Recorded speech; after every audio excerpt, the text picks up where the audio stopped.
Le journal de 8h sur Europe 1, Fanny Marceau. Bonjour Fanny. Bonjour Dimitri, bonjour à tous. Des dégâts dans le sud-ouest. La tempête Nils souffle des rafales à plus de 180 km/h. Nuit agitée, réveil difficile en Gironde, dans les Landes, en Dordogne. Pas d'école ce matin dans l'Aude. Bonjour Charles Lhuillier. Bonjour Fanny, bonjour à tous. Correspondant d'Europe 1 en Occitanie, près d'1 million de foyers sans électricité ce matin dans le sud-ouest et déjà une victime, Charles. Oui, effectivement, un homme est mort près de Dax, dans les Landes. Il s'agit en fait d'un conducteur de poids lourd tué après la chute d'une branche d'arbre. C'est pour l'instant la seule victime. Par ailleurs, le vent continue de souffler ici.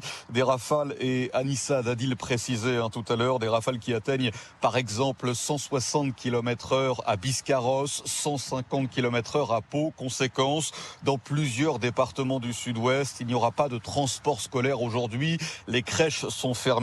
En Haute-Garonne, la vitesse a par exemple été abaissée sur les routes par mesure de sécurité. Plusieurs dizaines d'habitants ont été évacués cette fois-ci en Gironde à cause des risques de crue. Alors vous le disiez, 850 000 personnes privées d'électricité à l'heure qu'il est, la plupart en Nouvelle-Aquitaine. Problème, les agents d'Enedis n'interviendront que lorsque les conditions météo seront un peu plus normales. Cela signifie que les usagers concernés devront attendre une bonne partie de la journée sans doute avant d'avoir à nouveau le courant à leur domicile. Merci Charles Lhuillier, correspondant d'Europe 1 en Occitanie. La bombe à fragmentation de Jeffrey Epstein. Les nouveaux documents publiés par la justice américaine dévoilent chaque jour de nouveaux noms. Dernier en date, le diplomate français Fabrice Hédan, cité environ 200 fois. Le Quai d'Orsay a saisi la justice et mène des investigations. On apprend que ce haut fonctionnaire avait déjà fait l'objet d'une enquête du FBI pour consultation de sites pédopornographiques.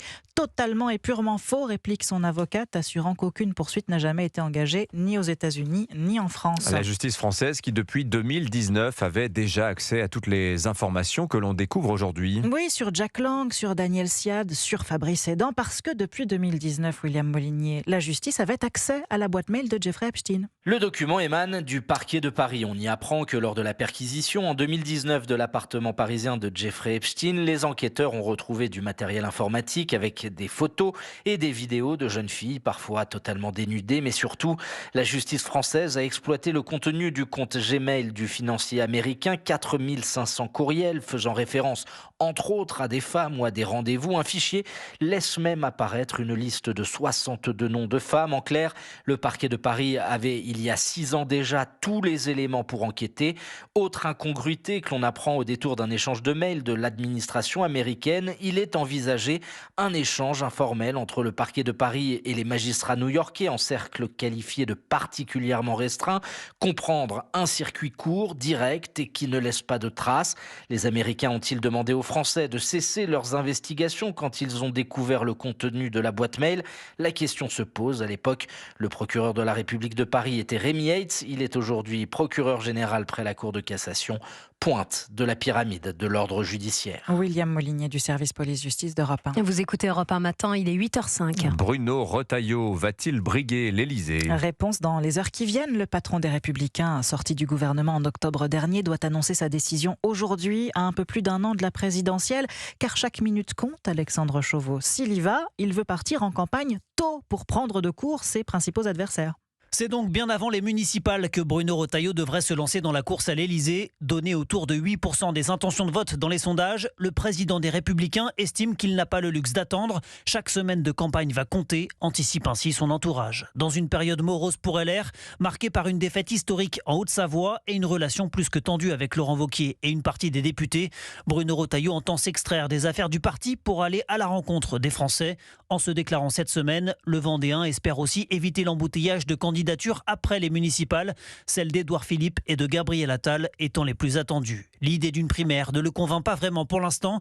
Lui préfère tenter d'élargir son espace politique, persuadé que la fermeté sur le plan régalien, la bonne gestion des finances publiques et la revalorisation du travail trouveront grâce aux yeux des Français. Mais au-delà des idées, Bruno Retailleau veut montrer qu'LR sera bien présent sur la ligne de départ, alors que beaucoup anticipent déjà un effacement des Républicains au profit du candidat de la droite et du centre, le mieux placé pour accéder au second tour. Alexandre Chauveau du service politique d'Europe 1. Les Républicains qui soutenaient au Sénat en décembre dernier dernier le non-remplacement d'un fonctionnaire sur 2 en cas de départ à la retraite. Objectif, réduire les effectifs, économiser 700 millions d'euros, car malgré les finances dans le rouge et les promesses d'Emmanuel Macron, l'État a continué d'embaucher des agents, plus de 32 000 ces 2 dernières années. Alors, y a-t-il trop de fonctionnaires en France ? C'est justement la question que vous pose Europe 1 ce matin. Vous pouvez voter d'ores et déjà sur le site et l'appli Europe 1. Sébastien Lecornu sur des barrages hydroélectriques du Jura aujourd'hui. Le Premier ministre va dévoiler les contours de la nouvelle PPE, la programmation pluriannuelle de l'énergie, feuille de route énergétique du pays jusqu'en 2035. Le gouvernement qui multiplie les plans justement en ce moment, plan natalité la semaine dernière et hier sur l'alimentation, la nutrition et le climat. Objectif, fixer la stratégie nationale d'ici à 2030 pour manger plus sain en polluant moins. Sauf que pour ça, l'exécutif recommande de limiter notre consommation de viande et de charcuterie.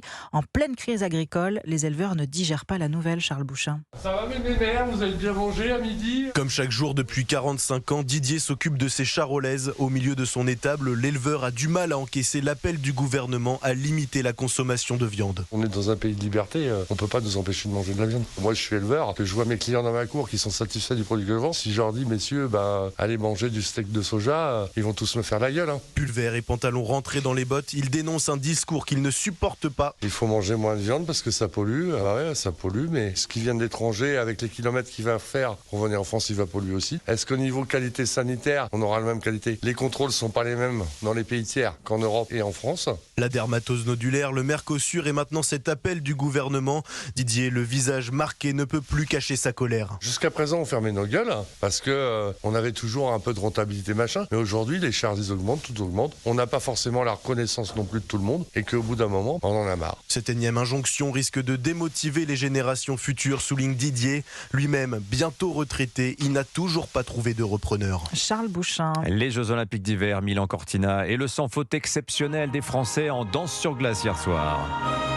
Ils l'ont mérité, leur Marseillaise. Guillaume Cizeron et Laurence Fournier-Baudry nous ont offert hier soir la poésie du corps, une magie à couper le souffle sur la glace. La France remonte au classement, 6e place après 4 nouvelles médailles hier. Merci beaucoup Fanny Marceau, c'était votre journal. Dans un instant sur Europe 1, le député Rassemblement National au Parlement Européen, Jean-Paul Garot, est l'invité de la grande interview Europe 1 CNews, 8h08. 7h, 9h.